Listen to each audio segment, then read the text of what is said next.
This is TechCrunch.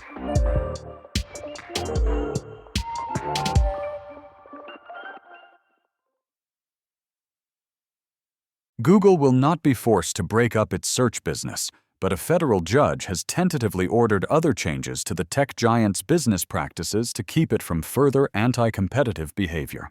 U.S. District Court Judge Amit Mehta outlined remedies on Tuesday that would bar Google from entering or maintaining exclusive deals that tie the distribution of Search, Chrome, Google Assistant, or Gemini to other apps or revenue arrangements.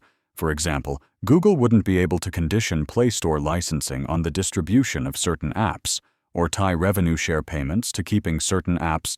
Google will also have to share certain search index and user interaction data with qualified competitors to prevent exclusionary behavior, and it must offer search and search ad syndication services to competitors at standard rates so they can deliver quality results while building their own technology. Meta has not yet issued a final judgment. Instead, he ordered Google and the Department of Justice to meet and confer and submit a revised final judgment by September 10th that aligns with his opinion. The behavioral remedies come a year after Meta ruled that Google acted illegally to maintain a monopoly in online search. A technical committee will be established to help enforce the final judgment, which will last 6 years and go into effect 60 days after entry. The DOJ, which filed its antitrust suit against Google in 2020, had advocated for stronger penalties. It wanted to force Google to divest its Chrome browser and possibly Android, which resulted in some unsolicited acquisition bids, and end its agreements with Apple, Samsung, and other partners in which the tech giant paid those companies billions to make its search engine appear as the default choice on their devices and web browsers. Apple stock popped after hours on the news that it could continue its lucrative agreement with Google.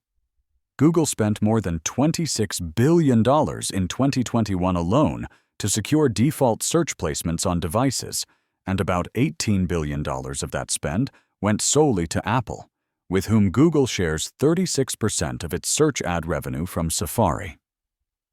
The next year, Google paid Apple more than $20 billion. During the trial, the judge emphasized that because most users stick with the default, those placements are extremely valuable real estate that effectively locked rivals out and kneecapped their ability to challenge Google's monopoly. The DOJ also called on Judge Mehta to force Google to share its search index, user-side data, synthetic queries, and ads data with competitors under privacy-protected terms. Google, which has maintained roughly a 90% market share over the traditional search market for the last decade, has argued that the government's proposals would stifle innovation, jeopardize user privacy, and undercut the company's ability to invest in R&D. CEO Sundar Pichai said during the remedies hearing in April that forced data sharing would act as de facto divestiture for Google Search. During the remedies hearing in April, Judge Mehta suggested he would consider Europe's Digital Markets Act as a reference point. The DMA requires Google to share certain click and query data with third parties. Meta's order, by contrast, is narrower and temporary, unlike the DMA's ongoing obligations.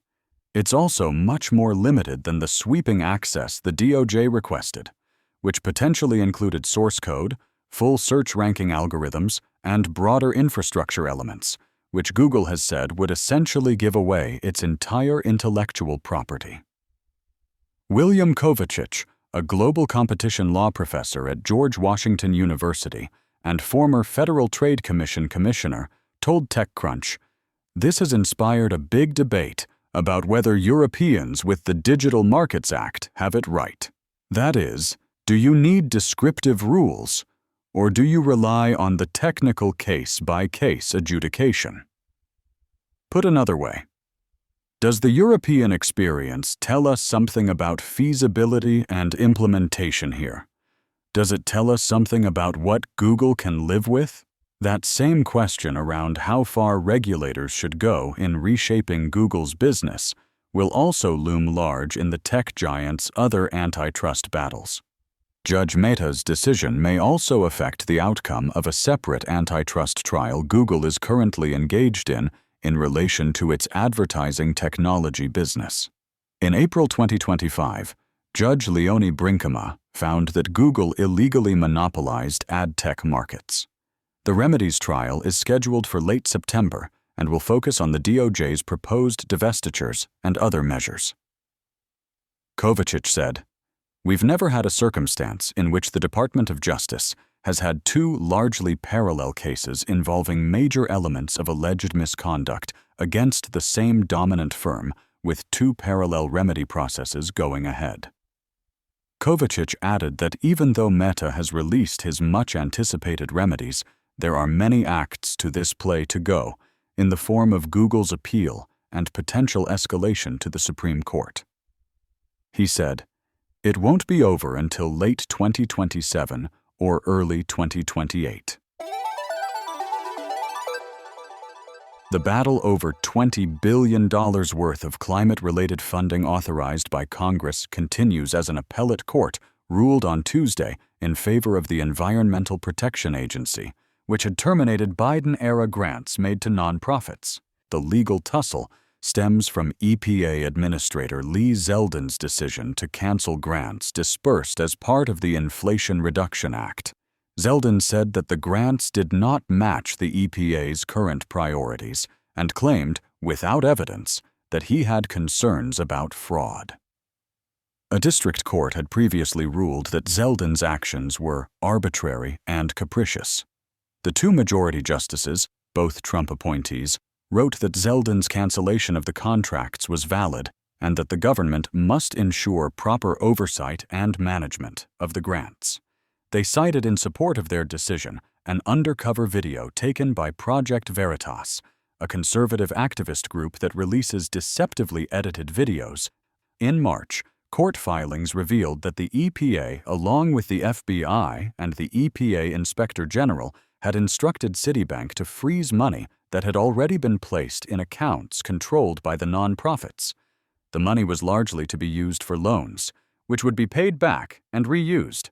The grants in question were awarded to a range of nonprofits, including Climate United and Power Forward.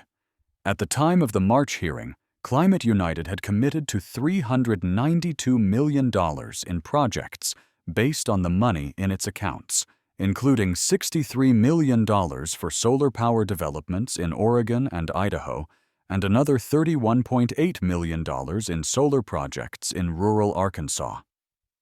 Power Forward had committed $539 million and said the freeze left it unable to pay contractors outstanding invoices. Zeldin had claimed that fraud was one of his main concerns, though a lengthy investigation by the interim U.S. Attorney in Washington, D.C., failed to turn up any meaningful evidence. Perhaps as a result of a lack of evidence of fraud, EPA arguments before the appeals court focused on the contractual nature of the grants. The majority of justices agreed that the matter should be heard by the U.S. Court of Federal Claims, not the broader federal judiciary. The dissenting justice, an Obama appointee, said that the EPA has no lawful basis, nor even a non-frivolous assertion of any basis, to interfere with funding that, pursuant to Congress's instructions, already belongs to plaintiffs. The plaintiffs are likely to appeal to the U.S. Supreme Court. If they fail there, the EPA could still be liable for billions of dollars, according to legal analysis by its own attorneys. That's it from TechCrunch. For more tech stories like these, go to TechCrunch.com.